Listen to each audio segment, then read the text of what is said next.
It's episode 16 of Bandits Weekly, presented by Smash Supplements. I'm Nathan Crosby. Hope everyone's staying warm out there. Brooks Bandits about to go on their longest road trip of the season with stops in Sherwood Park, Lloyd, Fort Mac, and Bonnyville. 4 games in 5 nights.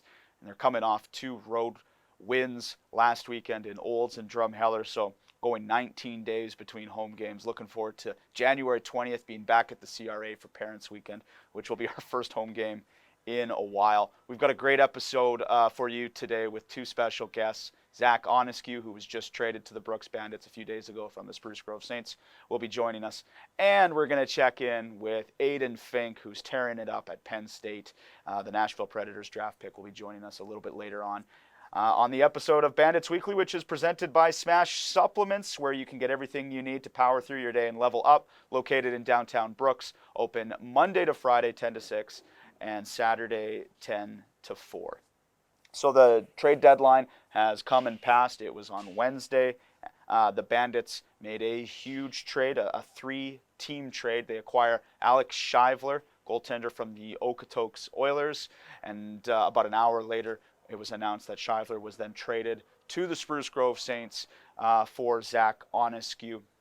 Bandits sent futures to Okotoks, by the way. But yeah, Onyskiw, the piece coming back to Brooks. He's a 2004-born goaltender with tons of experience in this league. He's an Edmonton native, and he and Johnny Hicks will be the 2 goaltenders for the Brooks Bandits down the stretch here with the remaining third of the regular season, and then, of course, the playoffs. Onyskiw, 62 regular season starts. He's got a career .913 save percentage, 7 shutouts. He was terrific in the playoffs last year for Spruce Grove before an unfortunate injury in the Bonnyville series in the North Final. But he had a 1.14 goals against, .955 save percentage in the playoffs last year for the Saints before missing the remainder of the playoffs. I remember some of his big games against the Bandits, Game 4 of the 2022 AJHL Final when he came in as a youngster, played in that game. And then he was just in Brooks about a month ago with the Saints on our Teddy Bear Toss Night, and he played in that game for the Saints. It was a crazy day around the Alberta Junior Hockey League as well. Lots of transactions, most notably from Fort McMurray and Calgary. Oil Barons made 6 transactions that day. The Canucks made 5. So there was lots of movement around the league. Of course, the Bandits, the big piece they had was Onyskiw. So we'll hear from Zach in just a few moments. Just want to recap what happened on the weekend for the Brooks Bandits with the 2 games in Olds and Drumheller. We were in Olds on Friday night, coming off an 11-1 win over the Grizzlies at home. So you knew it was going to be going there. Those back-to-backs can always be kind of strange, and it certainly was, with the Grizzlies pulling in 1 late in the period. Credit Olds, I thought they played hard in the game, and their best effort against the Bandits this year. Brooks was able to win 5-3. Then we go to Drumheller on Saturday. It was a wild game. We always seem to have an early January visit to Drum that's completely bonkers. Bandits were trailing by 2 in this game. Keith McInnes, who just made his debut with the team, scores in back-to-back games, and the goalie scored in Drum cues the comeback. The Bandits have a 5-4 lead. Drum forces overtime on a Connor Poffenroth goal, but in overtime, 30 seconds in, Parker Lalonde ends the game with a breakaway goal. It was a fantastic, it was an entertaining game, and the Bandits were able to sweep the Dragons in the season series 4 games to none. Just an absolute heartbreaker for Drum. So the Bandits have a 37-4 record. They lead Sherwood Park by 7 points. Crusaders just had their 10-game win streak snapped by the Spruce Grove Saints on Wednesday. The Saints hadn't lost, or excuse me, the Crusaders hadn't lost since December 3rd before that. So Bandits and Sherwood Park, 2 of the hottest teams, and of course they're going to meet this weekend up at the Randy Rosen rink. We'll talk about that later, though. Right now, let's check in with the newest member of the Brooks Bandits. Thrilled to have Zach Oniscu join us on Bandits Weekly. You're the newest Brooks Bandit, traded here just a few days ago. Now you're a Bandit. What's that like? It's definitely a really good feeling. I'm really excited to be here and really started looking forward to start playing games and start practicing with the guys and getting to know them. So, what has the last week been like for you? Definitely nerve-wracking. lots of phone calls between advisors, coaches, and like GMs, and then finally the deal came through, and I was like, wow, finally get to be here, a part of the Brooks Bandits. How does it feel to be on the other side? You know, so much time in Spruce Grove, 2 seasons there, played in 2 finals against the Bandits. Yeah. What's it like now wearing the logo? It's definitely a surreal feeling. It's almost like feel like I'm dreaming, but like I'm so excited to be here and like so excited to be a part of a winning culture. And it must be nice to have you and McPherson here as well. Played 2 seasons in Spruce Grove. I know he started this year in Sherwood Park and was traded here, but how nice is it to have you in here as well? It's really nice to have him here. He's gonna help me gel in with the guys really well, and yeah, so it's really good to have him here too. And what do you hope that experience you got from Spruce Grove, how do you think that will really help you here? I feel like that helped me out really well because I have 2.5 years of experience playing in the AJHL, so I know the league pretty well. I played a lot, all the teams, so I got a lot of experience against the other teams. So. And that experience in Spruce, obviously, you had some great success. 2 North Division championships, got to play against Brooks a couple times in the league final. What did you take away from that whole experience? Yeah, it's definitely helped me a lot during my career. I've had a lot of adversity to deal with the past year and a bit, but it's definitely made me a lot stronger mentally and physically as a person. So. Johnny Hicks, you and Johnny will be the goalies here for the Bandits. What do you know about playing? Having played against Johnny, what can you tell us about him? I just know he's a very good kid. I met him last night, and I'm billeting with him. So, very good kid. I know he played at Team Canada for the World Junior A Challenge, and I know he's going to push me to my limits every day. So, as a veteran now of the league, coming in and then playing with a young goaltender like Johnny and a team like Brooks, what do you hope to contribute?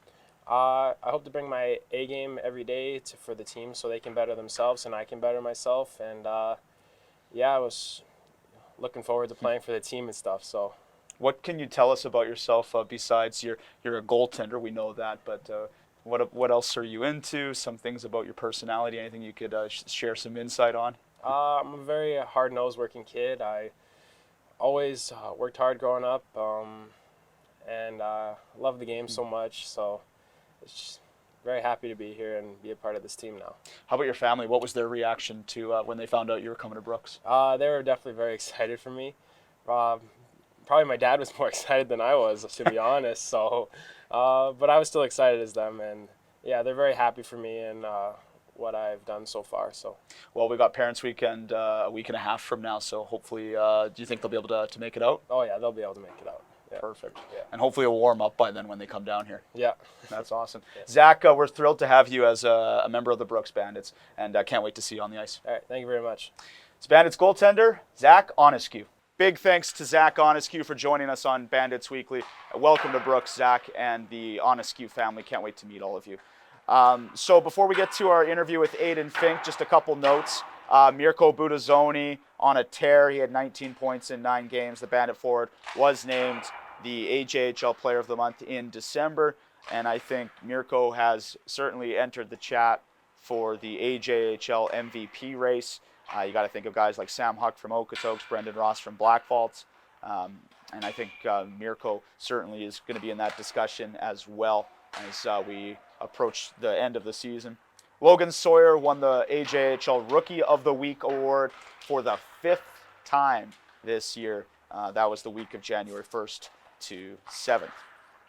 Last weekend in college hockey, wild game between Penn State and Army. Penn State was down 6-2 in the game. Aiden Fink finishes the night with 2 goals and an assist, and he scores the game-winning goal. It was tied 6-6. Fink scores to make it 7-6. That looked like a crazy game. Fink is now 5th in Division I scoring, tied with Macklin Celebrini of Boston University and former Penticton V Josh Nadeau, who's playing at Maine. They're tied in freshman scoring with 26 points as well, the 3 of those gentlemen. Speaking of Aiden Fink, what a career he had in Brooks, 2023 CJHL MVP, AJ MVP, and top forward. He had 97 points last year. He's tied for 10th all-time in Bandits scoring. And last summer, he was drafted by the Nashville Predators. Here's our chat with Aiden Fink. Here with Aiden Fink on Bandits Weekly. It's great to see you, man, and welcome back to Brooks. Must be pretty cool to be back here over the holidays watching the team play. What's that experience like coming back here? Yeah, obviously it's weird coming in the front doors and not going out of the tunnel, but I'm happy. I'm happy where I am right now, and then to get back here to watch some games, it's pretty special to me just because how great of a place this was for me. And some of your former teammates still here, your line mate Hunter Wallace, but Huey Hooker, Nick DeGraves, who you played with in your first year. Watching everybody this year, what do you think of the team? Yeah, obviously last night what I saw, they're a really good team, but when what it takes to win a national championship is commitment and grit and grind all year. So they're gonna get a little break here, and then they just gotta come back better than ever. So Penn State, no big deal, big school, big-time hockey, big-time sports school. What is that experience like being playing and going to school at Penn State? Yeah, It's obviously pretty cool. I'm loving where I am right now. I love everything about it. There's not one thing that I regret about any of my decisions. So, I'm having a good time. On the ice, I think we're a really good team. We just got some things to work out, and then off the ice, it's an unbelievable campus. So, being able to go there and take school, get a good degree, and play some hockey is pretty cool. What is the experience at Penn State like away from hockey? Like it's a big university, as you said, lots of history. But what's it like being a student there? Yeah, I mean it's pretty cool. Obviously, going to the football games. We went to the volleyball game in Wisconsin. They were playing in Wisconsin while we were there, so those games are pretty cool to go to. But just being a regular student, obviously, it's a big campus, a lot of walking, but you get it through, you get it done. Yeah, I know you're a big football guy. Going to the games there, watching the team, that place looks like insanity. We was just talking to TJ a few weeks ago on this podcast about going to games at the Big House in Ann Arbor. I'm sure it's the exact same though for Penn State. What's it like? Describe to people who necessarily don't watch college football or college U.S. sports. What's that like? Yeah, I mean it's an atmosphere I can't really describe. I don't know. I think just imagine 110,000 people just yelling all game.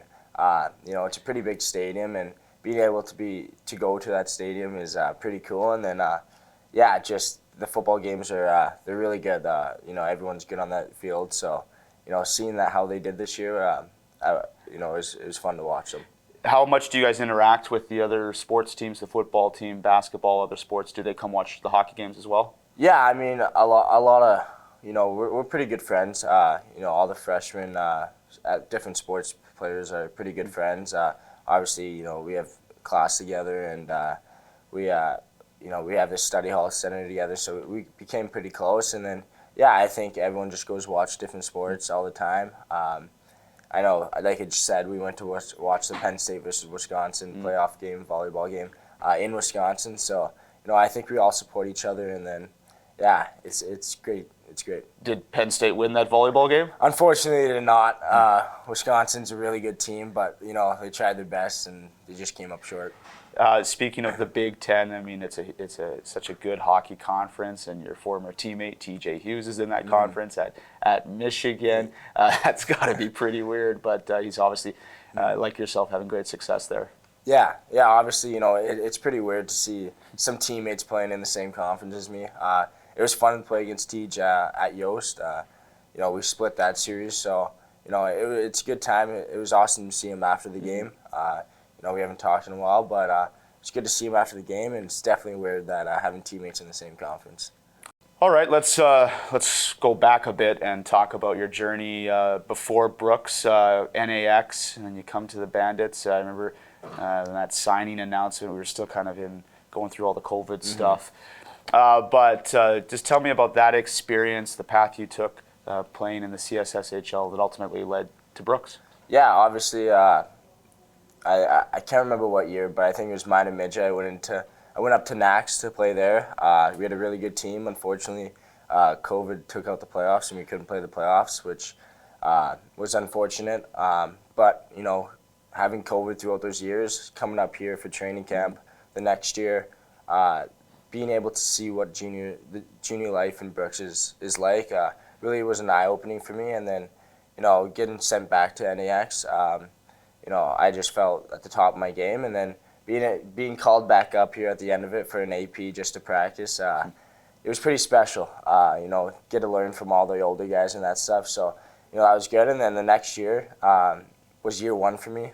Obviously, we won the national championship. It's pretty cool. And then the next year we won another national championship. So my 2 years here in Brooks were unbelievable. Not a lot of guys, and I'd have to go back and look this up, and I should have had this prepared, but how many guys have played 2 seasons for the Bandits and won 2 national championships? It's a pretty short list, and you're definitely on there. It's pretty cool. And I remember that first one you were part of in Estevan, that was such a unique year because that was the year after the COVID year. And what a team we had during that COVID year that got shortchanged by that, and you got to be around that and see what a great team it was. But I think that just made it even sweeter the next year, taking that team all the way to Estevan, beating Pickering in the final, a nail-biter game for sure. Yeah. And, of course, you have your moment in the final scoring that goal. But you look back on it, though. Just tell me about the things you think about from that year. Yeah, obviously I look back at how good of a team we were. Being able to go to the national championship with the Centennial Cup, that was a pretty special thing. I know it wasn't always easy. The series in the AJHL were hard series, especially against Spruce Grove. But being able to win the AJ and then go to the Centennial Cup, do really well there, and win a national championship was something special and something I'll always carry with me. One thing I remember about you is when you first got here that year, and still pretty young, and I asked to do an interview with you. And you hadn't done a lot of interviews, and I just seen the growth there. You look at you now. We're talking. We're having this chat. I mean, how much do you think your confidence has really grown in that area of just handling yourself? Yeah, I mean, definitely. When I came in here, I was pretty young. Never did an interview before, so taking that first interview here at Brooks, I know we took about 50 takes, 45 takes. But just seeing how much my confidence has grown, and to talk to people, being able to do interviews like this, it helps me carry myself. So it's definitely feels good to have be able to talk with you. I remember. Well, thanks. And I remember after Nashville drafted you, it must have been the development camp after the Predators tweeted out an interview of you in the dressing room, tarps off. But I'm listening to the interview and I'm like, oh, you're sounding great. So you obviously have come a long way there, and so that's awesome. Let's talk about that draft and a pretty special moment. David Poyle, the longtime general manager of the Nashville Predators, that was his last draft. It's in Nashville, and his last pick as a GM is you. Just tell me about that moment. Yeah, I'm definitely honored to be David Poyle's last pick. It's definitely pretty special to me, being able to get taken by Nashville. I have loved it. Going to development camp was unbelievable, but it's actually a funny story how we got drafted. I was actually in class, just getting out of class, and I get a call from my agent. So, that definitely raised my spirits and that stuff. So, definitely very honored to be David Poyle's last pick, and definitely very excited to be part of Nashville's organization. And it was a cool moment for our organization because you have him say Aiden Fink, Brooks, and a lot of people, saw that clip. So that's really cool. Just back to the development camp. We had a ton of players at development camps this last summer. What did you take away from the Preds development camp? Yeah, I took a lot away from that experience. Obviously, it wasn't all just hockey. We had some presentations and that stuff, which great information that I can take back to my season this year. We also we had a couple team bonding experiences where we went to Topgolf one time, and just being able to get that privilege to go there is special to me, and gives me motivation every day. Just back to Brooks for a second here, and your time and what you took away from being a Brooks Bandit, not just as a hockey player, but also as a person. How did being a Bandit and being coached by Ryan Papuano, how did that prepare you for the next step? Yeah, obviously, being here for my 2 years, I was obviously honored. This is a place where you want to be, so I would change nothing about it. But being able to be coached by Pap and Makes and Perk last year, they definitely helped me on and off the ice. They developed me on the ice, but not only on the ice, they developed me as a person off the ice, which has gone a long way for me, I think. So yeah, it's I still have a good relationship with all the coaches that I had here, and we like to talk sometimes. But it was good. It was good seeing them again last night, and then I hope they win another national championship this year. Penn State has been it's been awesome to follow you this year. I know back in November, the hat trick. Saw the picture of you with the 3 pucks. Tell me about that moment. Yeah, obviously in Yost, we haven't won there since 2018. Being able to pick up a win there was a big thing for us. Obviously, Michigan's always a good team. That rink is a different kind of atmosphere. Yeah. Having their student section behind the bench. But just coming out the first night, we didn't play the best. They played really good, losing 5-4, and then that next night, being able to come out and beat Michigan in Yost was pretty cool. Obviously, yeah, you said I had a hat trick, which helped me. That was definitely really cool getting my first hat trick in Michigan and getting a win there. So something there that was special about that. It was really cool, and it's been cool to watch you this season in your first half at Penn State. Really looking forward to the second half here after Christmas. Hope you guys just have a great run here. All our former Bandits, and we've got so many now around the NCAA that I'm trying to keep track of all of you. And no, exactly. But you're all doing so great. We're all very proud of you. It was great to see you again, Aiden. Before we go, just the family. I know we kind of got to know them a bit here. Mom, Dad, sibling, how's everyone doing? Yeah, they're all doing well. Mother's just doing mother things. Dad, he's with Brody a lot. He's coaching my youngest brother at hockey, so he's pretty busy with that. And then Broge is just same old guy. He loves to play hockey, loves football. He misses coming to the rink every weekend here, but he's doing well. He's doing good things in hockey, so super. Family's doing well and all that. Does Brody have a Penn State jersey, hat? He's got to have something. Yeah, he's got a Penn State jersey that we bought for him, so he's pretty excited with that. But he came down once already, and then I know all my family's coming down the 12th of January. Nice. Oh, that's great. And yeah. I just remember your brother wearing that Bandit jersey around here, so hopefully he still has that. Yeah, no, he still has that. Don't worry. He wears it all the time at the house too, so. That's awesome. All the best in the rest of your year at Penn State. Thanks for doing this, man. Yeah, thank you very much. That is Aiden Fink joining us on Bandits Weekly. Big thanks to Zach Oniscu, Aiden Fink, and of course our media coordinator, Drayson Kuiper, for another awesome episode of Bandits Weekly.